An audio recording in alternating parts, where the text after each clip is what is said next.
Well, hello. When I see a bargain like these at 50 cents a punnet, they're a real bargain. They're normally about $6 or $7 in Australia. They're portobello mushrooms, absolutely delicious. Love them even because they're big. You can stuff them and cook them like that, or put them in soups. I like them also on a nice big steak. So I've just got a bit of olive oil and the butter in the pan there. I'm just going to cut up one of the punnets to start with, and there's about a pound and a bit in this particular container, so I'm just going to chop them up into a size that I'm just going to basically fry them in butter, like I say, a bit of olive oil.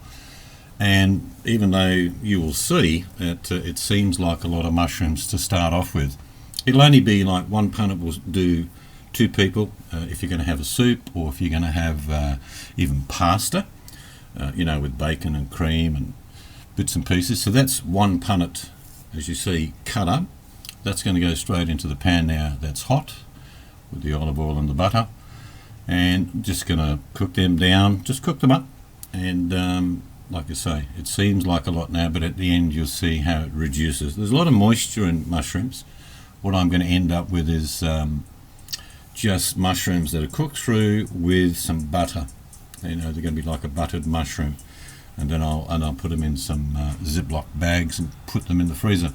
So this first batch is done, and I'm just straining a little bit of the liquid away. There'll be a bit still on the plate, but and normally I would cool these down, but just for this purpose I'm showing you.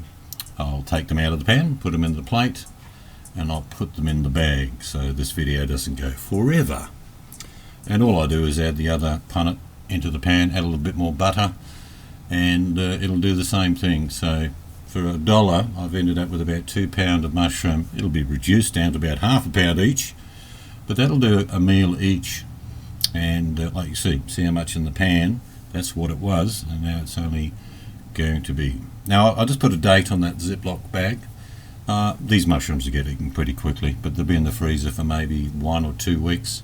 You could keep them longer without any problem at all.